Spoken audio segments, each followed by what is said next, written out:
Hello friends, मैं doctor Saroj Chahar और आज का अपना टॉपिक है प्रॉन का सर्कुलेटरी सिस्टम। प्रॉन का सर्कुलेटरी सिस्टम परिसंचरण तंत्र। प्रॉन के अंदर जो परिसंचरण तंत्र पाया जाता है वो खुला प्रकार का पाया जाता है, यानी ओपन सर्कुलेटरी सिस्टम।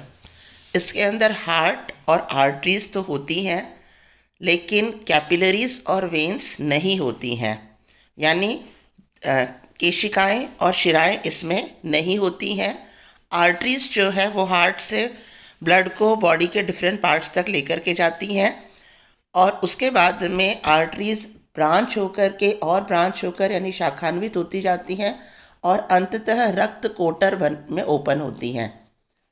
तो उसके बाद में वहाँ रक्त कोटर से चैनल्स निकलते हैं, ठीक है।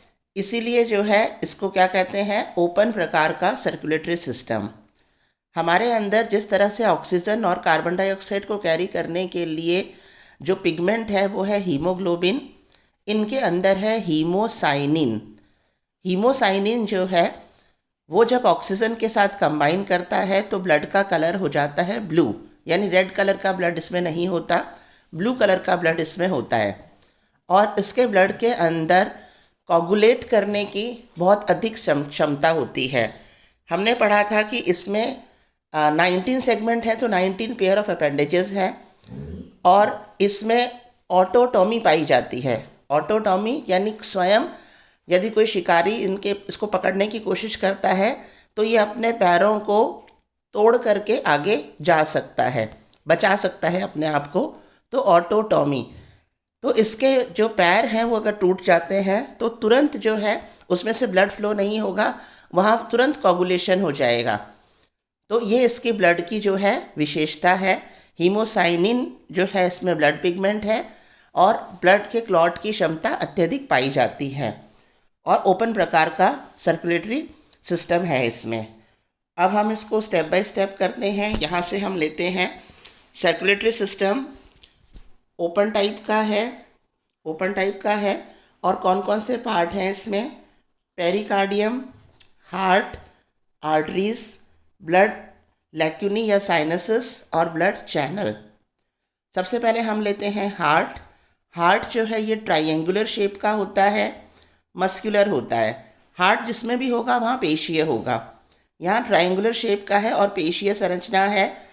और पेरिकार्डियम यानी हार्ट को कवर करने वाली जो बाउंड्री लाइन है वो क्या कहलाती है, पेरिकार्डियम। पेरिकार्डियम और हार्ट के बीच में स्पेस होता है, उस स्पेस में भी ब्लड भरा हुआ रहता है, उसको कहेंगे पेरिकार्डियल स्पेस, ठीक है। अब हम लेते हैं हार्ट की पोजीशन। हार्ट की पोजीशन यानी बॉडी में हार्ट कहाँ उपस्थित है, थोरैक्स वाले भाग में है। वैसे तो इसको हम क्या कहते हैं, सिफेलोथोरिक्स और एब्डोमेन, दो भागों में बांटा जाता है बॉडी को। और सिफेलोथोरिक्स वाला जो भाग है ये कैरापेस से कवर होता है। तो थोरैक्स वाली साइड में यहाँ पर जो है हार्ट प्रेजेंट होता है डॉर्सल थोरेसिक वॉल के जस्ट नीचे, यानी कैरापेस के और डॉर्सल जो वॉल है उसके, थोरेसिक वॉल है उसके जस्ट नीचे और हिपैटोपेनक्रियास और गोनैड के ऊपर। तो यहाँ मैंने इसको इस तरह से ही लिखा हुआ है, डॉर्सल थोरेसिक वॉल और हिपैटोपेनक्रियास एंड गोनैड और उनके बीच में हार्ट लिखा हुआ है। तो ये इसकी पोजीशन है, थोरैक्स वाले भाग में डॉर्सल थोरेसिक वॉल के नीचे और हिपैटोपेनक्रियास और गोनैड के ऊपर इसकी पोजीशन है।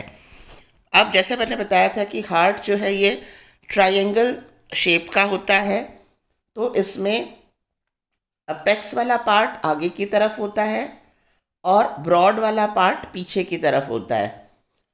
और हार्ट के अंदर पांच जोड़ी वर्ल्व्ड पोर्स यानी कपाट युक्त छिद्र पाए जाते हैं, 5 पेयर्स ऑफ वर्ल्ड पोर्स, जिन्हें ऑस्टिया कहेंगे, ये पाए जाते हैं। यहाँ एक ही डायग्राम में इसकी पोजीशन शो करी है, मिड डॉर्सल मध्य पृष्ठ में, मिड वेंट्रल मध्य अधर में, अधर वाले को डॉट डॉट करके शो कर दिया डायग्राम में, मध्य अधर में, एंटीरियर साइड में, लेटरल साइड में तो एंटीरियो लेटरल, पोस्टीरियर साइड में, लेटरल साइड में तो पोस्टीरियो लेटरल, और ये है मिड पोस्टीरियर में। तो इस तरह से इनकी पोजीशन के आधार पर इनके नाम हैं। 5 जोड़ी कपाट युक्त छिद्र जिन्हें ऑस्टिया कहेंगे, सिंगल को ऑस्टियम कहेंगे, और यहाँ इनकी position mid dorsal ostium, mid ventral ostium, antero lateral ostium, postero lateral ostium and posterior ostium. इन छिद्रों के द्वारा पेरिकार्डियम में जो ब्लड आएगा वो ब्लड जो है इन छिद्रों के द्वारा यहाँ पर एंटर होगा। तो ये हो गया इसमें पाए जाने वाले छिद्र। ठीक है, अब हम आते हैं आगे यहाँ पर कि हार्ट अपने स्थान पर कैसे सधा हुआ रहता है। ये हार्ट है, it is surrounded by pericardium, ये पेरिकार्डियम है। तो जैसा मैंने बताया कि हार्ट जो है वो थॉरिक्स वाले भाग में है, डॉर्सल वॉल के जस्ट नीचे, और हिपैटोपेनक्रियास और गोनैड के ऊपर। तो यहाँ आप देख रहे हो अपेक्स वाली साइड में एक और दोनों पीछे की साइड में 2 जो हैं ये तंतु जैसी संरचना है, जिनकी सहायता से हार्ट पेरिकार्डियम से भी जुड़ा हुआ है और जिनकी सहायता से हार्ट जो है ये हार्ट डॉर्सल बॉडी वॉल से जुड़ा हुआ है, डॉर्सल साइड में बंधा हुआ है इनकी सहायता से। तो ये जो 3 तंतु जैसी संरचना है ये कहलाती हैं 3 कार्डियोपाइलोरिक स्ट्रैंड्स। तो ये 3 कार्डियोपाइलोरिक स्ट्रैंड्स हैं जो हार्ट के 3 कोनों में है, और इनके द्वारा हार्ट जो है ये डॉर्सल बॉडी वॉल से जुड़ा हुआ है।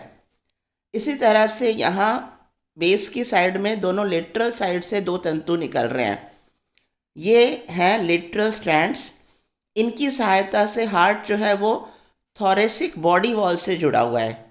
तो इस तरह से इन 5 तंतुओं की सहायता से हार्ट अपनी पोजीशन पर बना रहता है।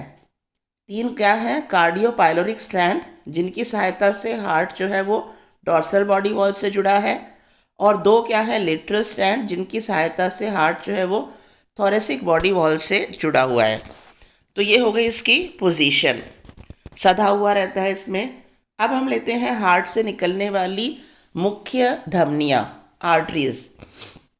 प्रॉन के अंदर जो आर्टरीज होती हैं थिक वॉल्ड होती हैं, मस्कुलर होती हैं, यानी मोटी भित्ति की होती हैं, पेशीय होती हैं, और आर्टरीज कहीं भी होंगी उनका काम होता है हार्ट से ब्लड को शरीर के विभिन्न भागों तक लेकर के जाना।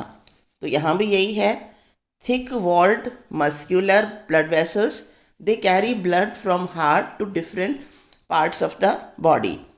मुख्य रूप से 4 आर्टरीज इसमें होती हैं, जिनमें से 2 पेयर में हैं और ये 2 सिंगल हैं। मीडियन नाम से ही है, मीडियन यानी मध्य वाले भाग में है तो एक है। मीडियन ऑप्थेल्मिक आर्टरी सिंगल है। एंटिनरी आर्टरी जो एंटेना वाले भाग में, एंटेना श्रृंगिका सेकंड जो अपेंडेजेस है ना, तो एंटेना वाले भाग में जाएगा तो एंटिनरी आर्टरी। हिपैटिक यानी जो लीवर वाले भाग में जा रहा है हिपैटिक आर्टरी, और मीडियन मध्य पोस्टीरियर आर्टरी पीछे वाले भाग से निकलेगी। ठीक है, तो ये जो 3 आर्टरीज हैं ये तो हार्ट के आगे वाले भाग से निकलती हैं, जबकि मीडियन पोस्टीरियर नाम से पता चल रहा है पीछे वाले भाग से निकलती हैं। और मीडियन वाली सिंगल हैं, मीडियन वाली सिंगल हैं, जबकि ये दोनों पेयर में हैं। ठीक है, अब हम आगे लेते हैं इसमें ब्लड का। जैसे मैंने आपको बताया ब्लड में जो पिगमेंट है वो है हीमोसाइनिन प्रेजेंट होता है, और ब्लड के कलर जो है वो ब्लू होता है, और हीमोसाइनिन ही ऑक्सीजन और कार्बन डाइऑक्साइड को कैरी करता है, और इसमें क्लॉट की बहुत अधिक क्षमता पाई जाती है। अब ये इसका जो मेन डायग्राम है, जो कभी आपसे सीधा डायग्राम ही पूछा जा सकता है बनाने के लिए, हार्ट एंड मेन आर्टरीज को शो कर रहा है ये डायग्राम। यहाँ हम लेते हैं, ये हार्ट हो गया। ठीक है, हार्ट के आगे वाले भाग से निकलने वाली आर्टरीज कौन कौन सी बताई थी, median ophthalmic artery, antennary artery and pancreatic artery. यहाँ हम लेते हैं पहले मीडियन ऑप्थेल्मिक आर्टरी, इसके बारे में। मीडियन ऑप्थेल्मिक आर्टरी हार्ट के आगे वाले भाग से निकल रही है, और ये शीर्ष वाले भाग की तरफ जा रही है, मध्य भाग से निकल रही है और शीर्ष वाले भाग की तरफ जा रही है। शीर्ष वाले भाग पर जाने के बाद में ये यहाँ आप देखो रोस्ट्रम के पीछे तक जाएगी। कहाँ तक जाएगी ये? रोस्ट्रम के पीछे वाले भाग तक, यहाँ तक आ जाएगी। यहाँ आने के बाद में ये दोनों तरफ से आने वाली जो एंटेनरी आर्टरी है, इन आर्टरी के साथ में संयुक्त होकर के एक रिंग जैसी संरचना, एक जो है सर्कम जैसी संरचना बना लेगी। तो ये जो सर्कम जैसी संरचना बनी है कंबाइन होने के बाद में, ये कहलाएगी सर्कम सिफेलिकस। सिफेलिक वाला भाग आ गया ना, हेड वाला, और सर्कल रूप में है इस तरह से, तो सर्कम सिफेलिकस। तो ये है मीडियन ऑप्थेल्मिक आर्टरी, जो हार्ट के आगे वाले भाग से निकलती है, सिंगल है, मोटी है, हेड वाले भाग तक जाती है, रोस्ट्रम के पीछे तक पहुंचती है और वहां जाकर ये दोनों तरफ से आने वाली एंटेनरी आर्टरी के साथ में संयुक्त हो जाती है और वहाँ संरचना बनती है सर्कम सिफेलिकस। ठीक है। अब हम लेते हैं सेकेंड आर्टरी कौन सी है? Antennary artery. एंटेना आगे की तरफ है, तो ये एंटेना आगे की तरफ जाएंगी। Antennary artery median ophthalmic artery के पीछे से और दोनों साइड से एक जोड़ी निकलती हैं, वेंट्रल भाग से निकल रही है, ये एक जोड़ी निकलती हैं एंटेनरी आर्टरी। ये दोनों तरफ से आगे बढ़ रही हैं, यहाँ पर आगे बढ़ रही हैं और ये आगे बढ़कर रोस्ट्रम वाले भाग तक आएंगी और रोस्ट्रम के पीछे वाले भाग तक आकर ये, जैसे अभी बताया, मीडियन ऑप्थेल्मिक आर्टरी से कंबाइन हो जाती हैं। रास्ते में ये किन किन को ब्लड सप्लाई करते हुए जाती हैं? सबसे पहले हम लेंगे ये 3, 1, 2 और 3। शुरू जहाँ से ये निकल रही है उसके जस्ट बाद में यहाँ से एक जोड़ी आर्टरी निकल रही है जो पीछे की तरफ आ रही है। ये पीछे की तरफ जो हार्ट के बाहर पेरिकार्डियम है उसको ब्लड सप्लाई कर रही है, तो ये है पेरिकार्डियल आर्टरी। ऊपर की तरफ यहाँ से एक ब्रांच निकलती है, एक जोड़ी, जो है गैस्ट्रिक आर्टरी, यानी स्टमक वाले भाग को ब्लड सप्लाई करेगी। थोड़ा और आगे जाकर यहाँ लगभग 3rd सेगमेंट आ जाता है, तो वहाँ है मैंडिबल, तो ये मैंडिबल को ब्लड सप्लाई कर रही है मैंडिबुलर आर्टरी। उसके बाद जब ये और आगे जाती है, लगभग 2nd सेगमेंट तक जाती है, तो यहाँ से वेंट्रल साइड में आर्टरी जा रही है इसकी। वेंट्रल साइड में अपेंडिजेस प्रेजेंट हैं और 2nd सेगमेंट में कौन सा अपेंडिजेस है? एंटेना। और फर्स्ट में कौन सा है? एंटीन्यूल। तो ये वेंट्रल साइड में मुड़ गई और वेंट्रल साइड में मुड़ करके अब ये किसको ब्लड सप्लाई करेगी? ये वेंट्रल साइड में जैसे कि मैंने बताया, 2nd और 1st जो अपेंडेजेस हैं तो वो है एंटेना, तो एंटीनरी आर्टरी, और एंटीन्यूल तो एंटीन्यूलरी आर्टरी। एंटेना के अंदर, एंटेना के कॉक्सा वाले भाग में जो है रीनल पाया जाता है, तो ये वहाँ ब्लड सप्लाई हो रहा है, रीनल आर्टरी। तो ये एक जोड़ी कहाँ गई? वेंट्रल साइड में मुड़ करके 2nd अपेंडेज और 1st अपेंडेज को ब्लड सप्लाई करा और 2nd अपेंडेज में जो रीनल वाला पार्ट है, एक्सक्रीटरी ऑर्गन, उसको ब्लड सप्लाई करा। अब यहाँ ये डॉर्सल साइड में, अब डॉर्सल साइड में क्या है? आइज़ है, स्टॉक्ड आइज़, तो ये डॉर्सल साइड में आइज़ को ब्लड सप्लाई होगा, तो ये कहलाएगी ऑप्टिक आर्टरी, ये ऑप्टिक आर्टरी। उसके बाद आगे जाकर ये दोनों आपस में जुड़ जाती हैं और मीडियन ऑप्थेल्मिक जो आर्टरी है उसके साथ भी यहाँ पर कंबाइन हो गई। तो अब आगे वाला कौन सा भाग रह गया? रोस्ट्रम। तो ये रोस्ट्रम वाले भाग को ब्लड सप्लाई कर रही है रोस्ट्रल आर्टरी। तो ये हो गया एंटेनरी आर्टरी कौन कौन से पार्ट को ब्लड सप्लाई कर रही है। अब हम लेते हैं थर्ड जो आर्टरी है वो है हिपेटोपेनक्रियाटिक आर्टरी।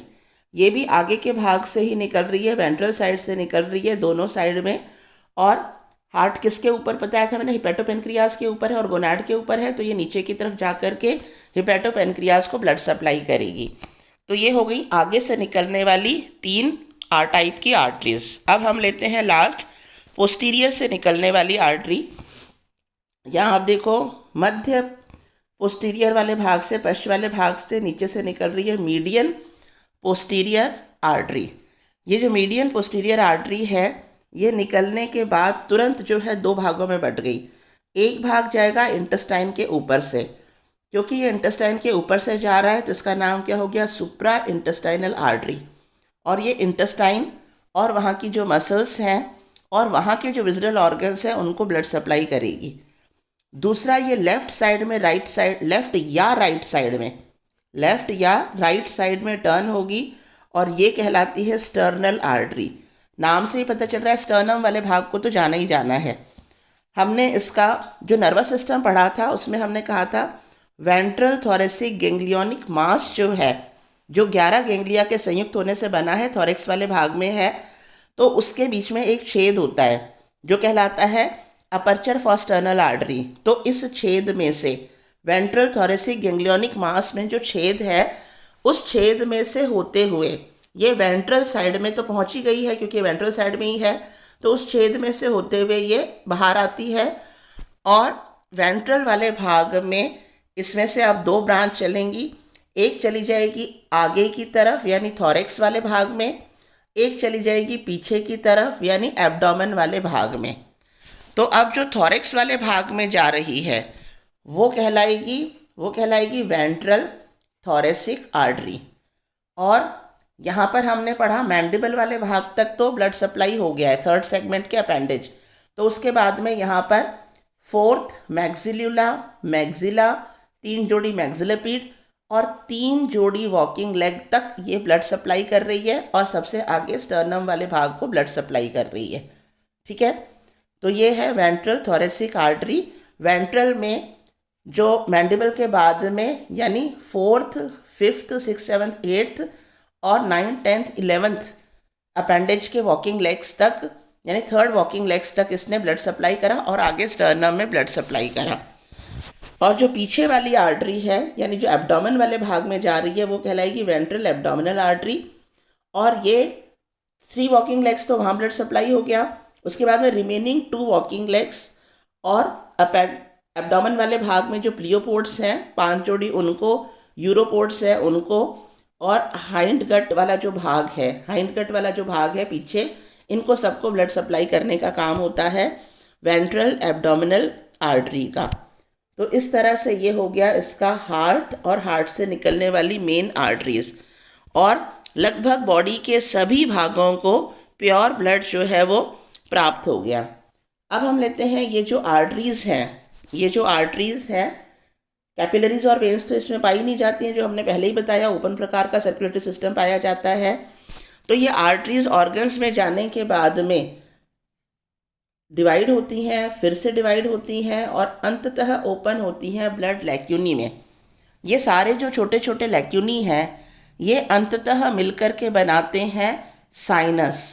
और वेंट्रल साइड में, तो वेंट्रल साइड में जैसे ये बॉडी का बीच वाला भाग है तो इसके दोनों साइड में, ये वेंट्रल साइड में ये बड़े बड़े 2 साइनस बन गए और ये साइनस बीच बीच में आपस में एक दूसरे से कनेक्टेड भी होते हैं। तो छोटे छोटे लैक्यूनी जिन्होंने बॉडी के डिफरेंट पार्ट्स को कवर कर रखा है वो अंततः किस में ओपन होते हैं, वेंट्रल साइनस में। और 2 वेंट्रल साइनस हैं, मिड वाले पार्ट के दोनों साइड में उपस्थित हैं और ये भी आपस में एक दूसरे से कनेक्टेड होते हैं। और ये वेंट्रल साइनस कहाँ है, थोरेक्स के फ्लोर वाले भाग पे और हिपैटोपेनक्रियाज के नीचे। थोरेक्स के फ्लोर वाले भाग पे और हिपैटोपेनक्रियाज के नीचे जो है ये 2 लार्ज वेंट्रल साइनस है। अब हम लेते हैं यहाँ पर इन वेंट्रल साइनस से निकलते हैं ब्लड चैनल्स। तो वेंट्रल साइनस से 6 जोड़ी एफरेंट ब्रैंकियल चैनल्स निकलते हैं। कितने निकलते हैं, 6 जोड़ी, 6 pairs of afferent branchial channels निकलते हैं। इसके अलावा इसमें 6 जोड़ी इफरेंट ब्रैंकियल चैनल्स हैं। नाम से ही पता चल रहा है ब्रैंकियल मतलब गिल्स वाले भाग में ब्लड को सप्लाई करना और गिल्स वाले भाग में जो प्योर हो गया ब्लड उसको वहाँ से आगे कहाँ लेकर जाना, हार्ट तक लेकर जाना। तो यहाँ as the name indicates afferent branchial channels, जो वेंट्रल साइनस है वहाँ से प्रत्येक साइनस से 6, तो दोनों से कितने हो गए, 6 जोड़ी एफरेंट ब्रैंकियल चैनल्स निकलते हैं जो इस अशुद्ध रुधिर को कहाँ ले जा रहे हैं, गिल्स में ब्लड का प्योरिफिकेशन होगा और उसके बाद में वहाँ से निकलेंगी 6 जोड़ी इफरेंट ब्रैंकियल चैनल्स। तो इफरेंट जो अब प्योर ब्लड को यहाँ से लेकर जाएंगे, कहाँ लेकर जाएंगे, हार्ट में पहुँचाएंगे। तो हार्ट के पेरिकार्डियम वाले भाग तक ये पहुँचा देते हैं। फिर पेरिकार्डियम से अंदर जो 5 जोड़ी जो वर्ल्ड ऑस्टिया बताए थे, कपाट युक्त छिद्र, उनके द्वारा वो हार्ट में पहुंचा दिया जाता है। तो ये हैं ब्लड चैनल्स, 6 जोड़ी एफरेंट ब्रैंकियल चैनल्स और 6 जोड़ी इफरेंट ब्रैंकियल चैनल्स। अब जैसे मैंने बताया कि गिल्स में ब्लड का प्योरीफिकेशन होगा, तो हमें ये वाला डायग्राम भी इसमें साथ में बनाना पड़ेगा। यहाँ एक गिल का और एक गिल प्लेट का डायग्राम शो किया है, ये बताने के लिए कि गिल के अंदर ब्लड का सर्कुलेशन किस तरह से हो रहा है और ब्लड का प्योरीफिकेशन कौन से वाले भाग में हो रहा है। गिल हमें पता है 8 पाए जाते हैं, वास्तविक जो गिल होते हैं, और उनमें ये रूट वाला पार्ट होता है, मेन मिड एक्स वाला, और इसके दोनों साइड में इस तरह से जैसे किताब के पन्ने होते हैं, वैसे इसके दोनों साइड में क्या होते हैं, ये गिल प्लेट्स होती हैं, ठीक है, जिनमें से आगे की और पीछे की छोटी हैं और यहाँ बीच में ये बड़ी हैं। तो इस तरह की संरचना बनती है, ये इस तरह की संरचना बनती है। तो यहाँ पर तीन लॉन्गिट्यूडनल चैनल्स हैं। कौन कौन सा? एक तो ये हो गया मिड वाला, मिड लॉन्गिट्यूडनल चैनल, यानी ये मिड लॉन्गिट्यूडनल चैनल, और दो हैं लेटरल लॉन्गिट्यूडनल चैनल, ये दो लेटरल लॉन्गिट्यूडनल चैनल हैं। तो इसके अंदर 3 लॉन्गिट्यूडनल चैनल हैं। एक कौन सा है? मीडियन लॉन्गिट्यूडनल चैनल, ये जो शो किया हुआ है। 2 है लेटरल लॉन्गिट्यूडनल चैनल। ये जो लेटरल लॉन्गिट्यूडनल चैनल हैं, ये दोनों भी आपस में बीच बीच में जो है ट्रांसवर्स चैनल्स के द्वारा कनेक्टेड हैं। प्रत्येक गिल प्लेट के बाहर की साइड में मार्जिनल चैनल है। क्या है ये? Marginal channel. अब आप यहाँ देखो, एफरेंट ब्रैंकियल आर्टरी, 6 जोड़ी एफरेंट ब्रैंकियल आर्टरी है ना। तो प्रत्येक गिल में एक जोड़ी एफरेंट ब्रैंकियल आर्टरी आएगी, और एफरेंट ब्रैंकियल आर्टरी किस प्रकार का ब्लड ला रही है? Impure blood. ये इम्प्योर ब्लड लाकर लेटरल लॉन्गिट्यूडनल चैनल में आ गया। इन लेटरल लॉन्गिट्यूडनल चैनल से, ये एरो शो कर रहा है, लेटरल लॉन्गिट्यूडनल चैनल से ब्लड पहुंच जाता है प्रत्येक गिल प्लेट में, गिल प्लेट के मार्जिनल वाले चैनल में ये। और जिस समय ये मार्जिनल वाले चैनल में से होकर पास होता है, उस समय यहाँ पर ये है site of exchange of oxygen and carbon dioxide, यानी यहाँ मार्जिनल चैनल में जो है एक्सचेंज होगा ऑक्सीजन और कार्बन डाइऑक्साइड का, यानी यहाँ पर ब्लड का प्योरीफिकेशन हुआ। प्योरीफिकेशन होने के बाद में ये प्योर ब्लड आ जाता है मीडियन लॉन्गिट्यूडनल चैनल में, और मीडियन लॉन्गिट्यूडनल चैनल से ये अब बाहर आ रहा है। अब ये क्या कहलाएगा? Pure blood. और ये बाहर किसके द्वारा लाया जा रहा है? इफरेंट ब्रैंकियल आर्टरी के द्वारा।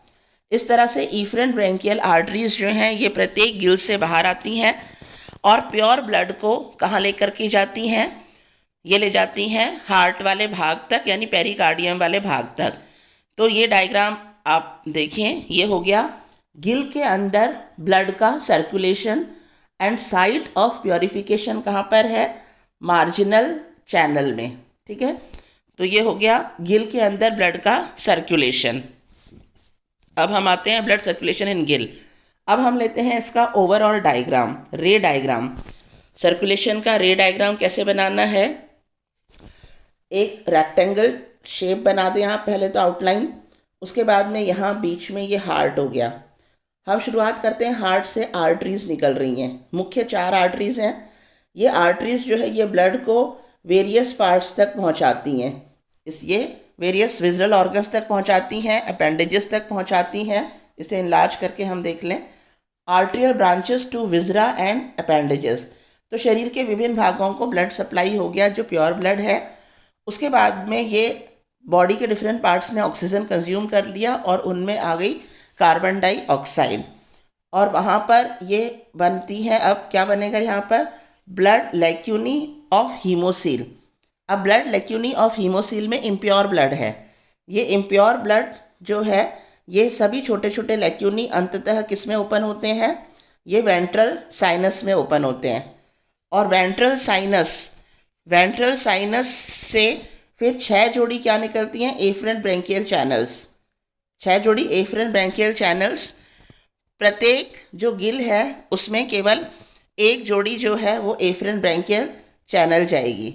तो यहाँ ये जो पार्ट शो कर रहा है ये कर रहा है course of circulation in gill, course of circulation in gill. तो एंटर हो गई, कहाँ आती हैं ये afferent branchial channel, lateral longitudinal channel में, जो दो हैं, प्रत्येक गिल में दो हैं lateral longitudinal channel.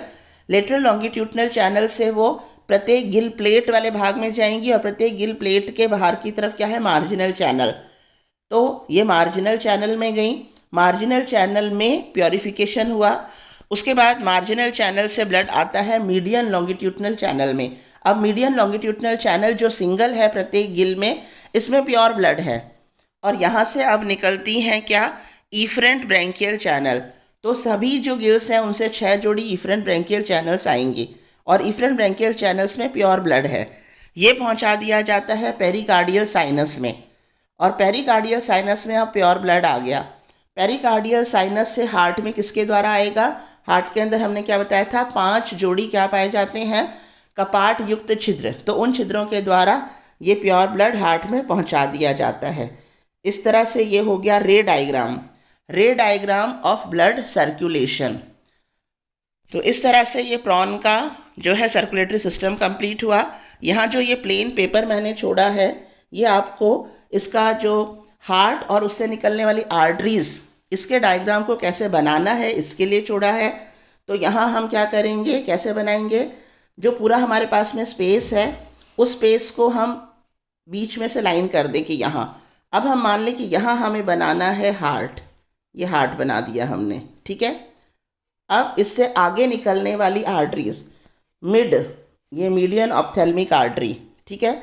Median ophthalmic artery के दोनों साइड से क्या निकल रही है, एंटीनरी आर्टरी।